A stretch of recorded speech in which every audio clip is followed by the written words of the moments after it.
Hello, everyone, and welcome back to NovaLogos Audio English. Today, we step into the shoes of a successor. In our last chapter, we stood with Moses at the burning bush. But now, Moses is gone, and the mantle of leadership has fallen on the shoulders of his assistant. We meet the warrior and servant, Joshua.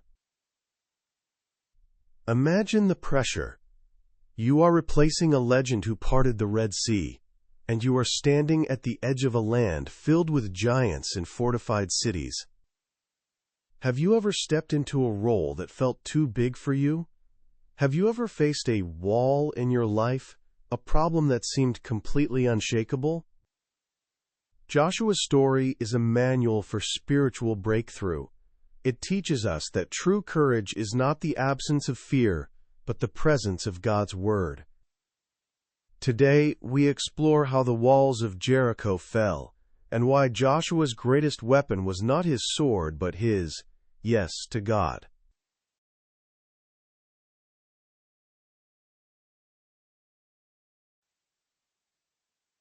Section 1. The Mandate of Strength.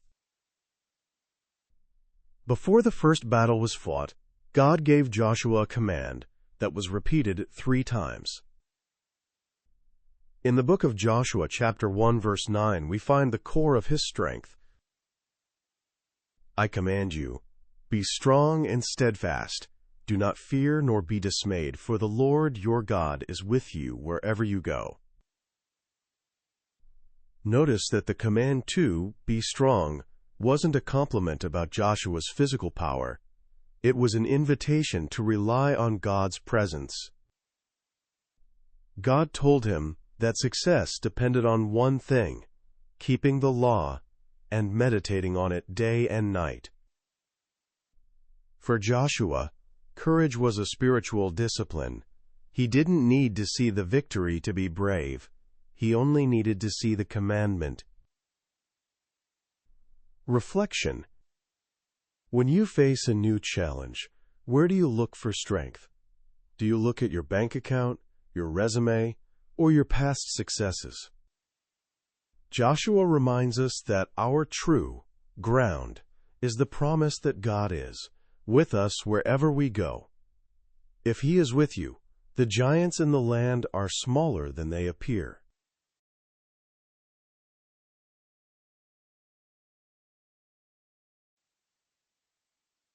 Section 2. The shadow, the wall of impossibility. To human eyes, it was an impossible obstacle. From Joshua, chapter 6, verse 1, we see the shadow. Now Jericho was in a state of siege. No one left and no one came in. Joshua's shadow was the temptation to rely on conventional wisdom.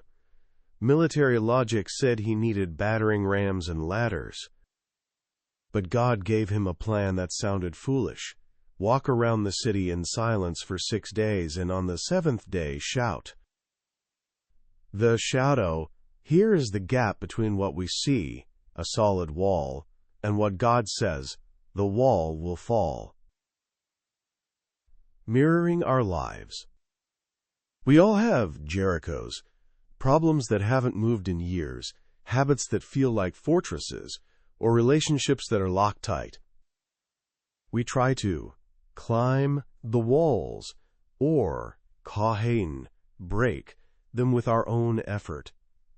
Joshua teaches us that some walls only fall through the hahedigzis, silence of waiting, and the jareli shout of praise.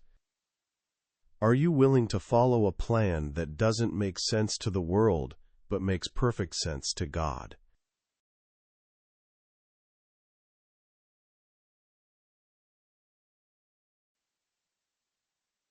Section 3. The light, the shout of victory. On the 7th day, after the 7th lap, the silence was broken. In Joshua, chapter 6, verse 20, we witness the breakthrough. As the people shouted and the trumpets blasted, the wall collapsed. The people stormed the city and took it. The light in Joshua's life was the realization that obedience is the trigger for miracles. The walls didn't fall because the shout was loud. They fell because the people were faithful to the instruction. Joshua led a nation to trust in the unseen, power over, visible defenses. He proved that when we put God's glory first, the obstacles that stood in our way become the pavement for our progress. The light of faithfulness. Victory is often found on the other side of goes, one more lap. If the Israelites had stopped on the sixth day, the walls would have remained. Joshua's light teaches us the power of persistence. Don't stop walking. Your shout of victory is closer than you think.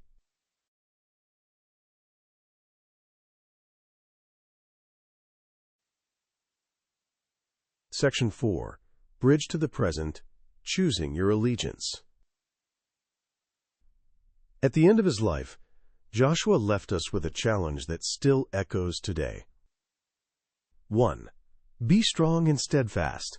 Stop waiting to feel brave. Act on God's word, and the courage will follow the action. 2. Meditate on the word. Make the scripture your map. When you know what God has said, you won't be dismayed by what the world says.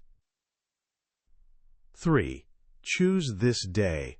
Joshua's most famous line was, "As for me and my household, we will serve the Lord." Make a clear decision about who you are following. Neutrality is the enemy of breakthrough.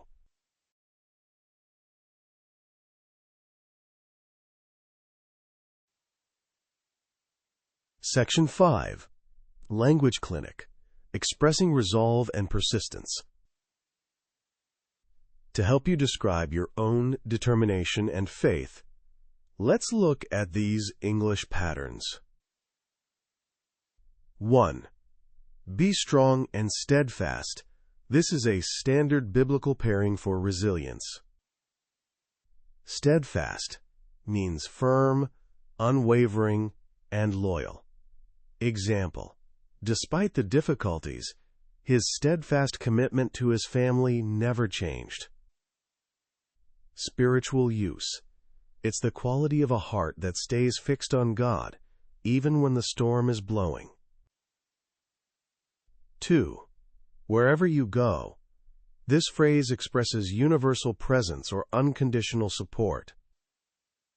Example: I will support you wherever you go.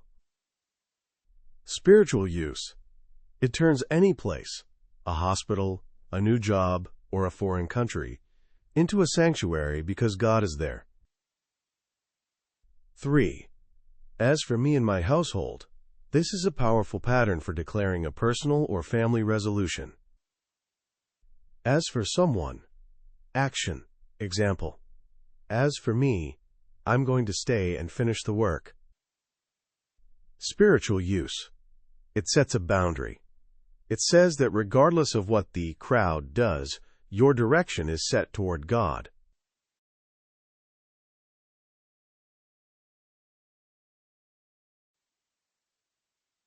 Consolidation and review. Key phrases for your journey. 1. Be strong and steadfast. This is a call to internal courage and unwavering loyalty.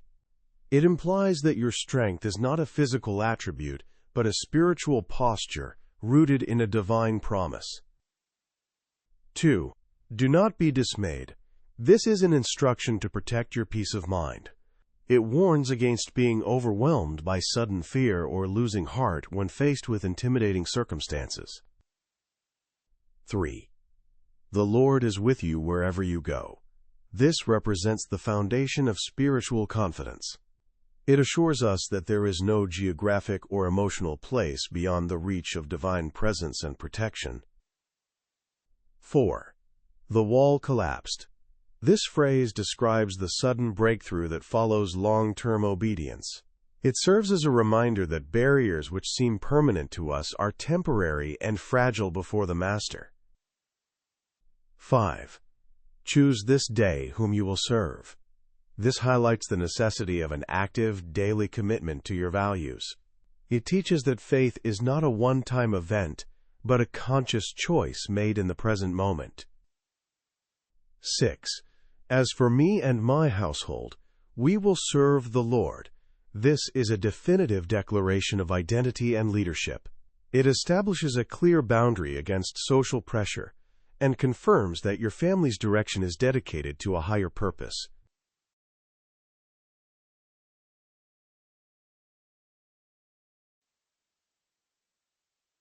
Closing. Your Jericho moment. Thank you for joining us for Chapter 8. Joshua teaches us that the by-default walls in our lives are not there to stop us, but to show us the power of God. Don't be afraid to walk your seventh lap. Keep your eyes on the promise, keep your heart in the Word, and get ready to shout. In Chapter 9, we will meet Ruth, a woman of extraordinary loyalty. We will see how a foreign widow's steadfast love placed her in the direct lineage of the Savior. We will learn that faithfulness in the small, quiet moments can change the course of history. If the story of Joshua and the walls of Jericho has encouraged you, please like this video and subscribe to NovaLogos Audio English. Your support helps us share these portraits of courage with the world. Hit the notification bell to stay updated. Until we meet again, be strong and steadfast. Goodbye.